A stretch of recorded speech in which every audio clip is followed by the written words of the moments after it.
Today in this video we're going to talk about how multiculturalism can impact Canada so we can understand how competing loyalties can interact, specifically about this idea of a reasonable accommodation in Canada. So the vision of Canada as a diverse, pluralistic, multicultural society has always sparked a debate about how much immigrants should try and fit in. On top of this as well, there's also a debate about when is a person no longer an immigrant and when do they become part of a nation, and as well, are their families still immigrants or are they completely Canadian or are they a mix of both? You can be assured I have an opinion on all of those. No, I'm not telling you what they are. So the idea of Canada being multicultural makes people debate about how much different culture groups should try and fit in. How much should original languages and religions and practices and customs and clothing and food, how much should all of those be retained? How much of the new Canadian parts for immigrants should be embraced? When, how, why should they embrace them? And where exactly is that happy medium between all of them? And as you might imagine, many people think that happy medium lies in different places. And it might actually just be that this is a case where every person has to find their own happy medium. But people debate where that lies for the society overall. And part of the reason for that is that we have this idea in Canada called a reasonable constitution, or reasonable accommodation. And it's part of our Constitution. It's part of the Charter of Rights and Freedoms, and it is also a legal concept ingrained in our law code that our own government and public services is legally obligated to abide by. It says that Canadian public institutions must adapt to religious and cultural practices of minority groups as long as those practices do not violate other rights and freedoms.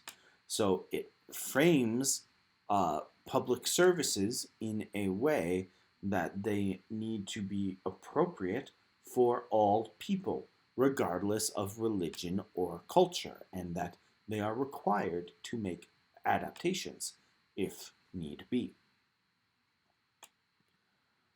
Classic example of this is the Dillon Case.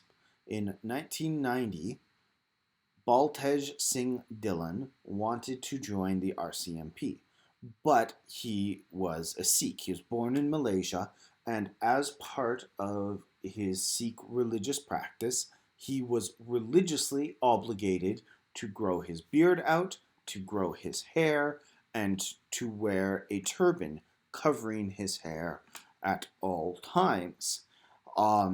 Standard practice in the RCMP is that new recruits have to get both their beards and their hair shaved so that everyone conforms to the same look and that they wear those brown hats that are actually an iconic part of the RCMP's look, and that look has been incorporated into Canadian cultural identity, which is why the Dillon case made such waves in the 90s. Because in 1991, the Supreme Court agreed with Dillon that, yeah, you should be able to express your religious identity while still being part of the RCMP. Dillon put in a challenge to the RCMP saying that, no, you need to make this accommodation because having that particular RCMP look, while it might be traditional, that would infringe upon my religion and my practices. I cannot both join the RCMP and fulfill my obligations as a Sikh. I have to choose one or the other, but Canada says I don't have to make that choice. And Canada actually ended up agreeing with this.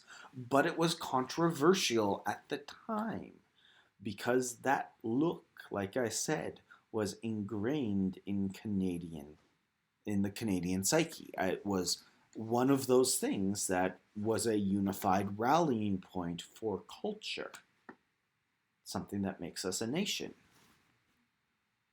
So here's a question. Does changing the symbol really reduce loyalty?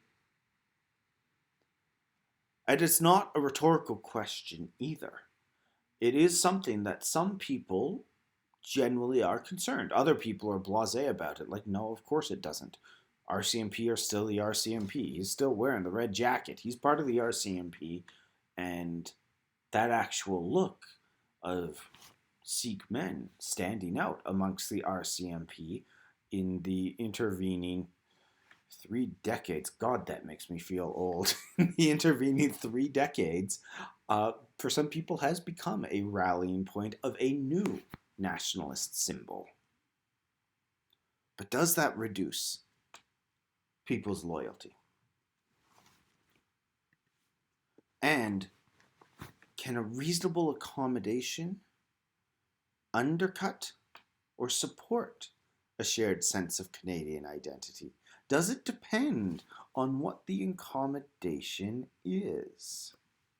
Another one that's much more recent is debates about the Niqab. The Niqab is a full face covering that some groups of Muslim women will wear, and they feel that it is part of their religious obligation. And there have been several cases where women seeking to immigrate into Canada have challenged the idea of taking off the niqab while they are taking their citizenship oath. And there are reasons that some people say, no, you have to. It's a citizenship oath. There are reasons that people say, no, it is their right. And it's part of Canada's law and Canada's constitution to keep the niqab on.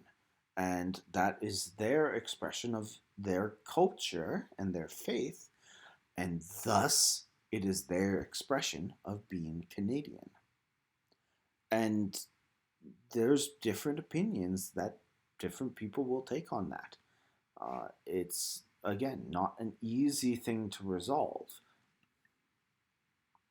So is that an example of a reasonable accommodation? Does it help or hinder? Does it reduce or support a Canadian identity? Think about, what do you see as parts of the Canadian identity?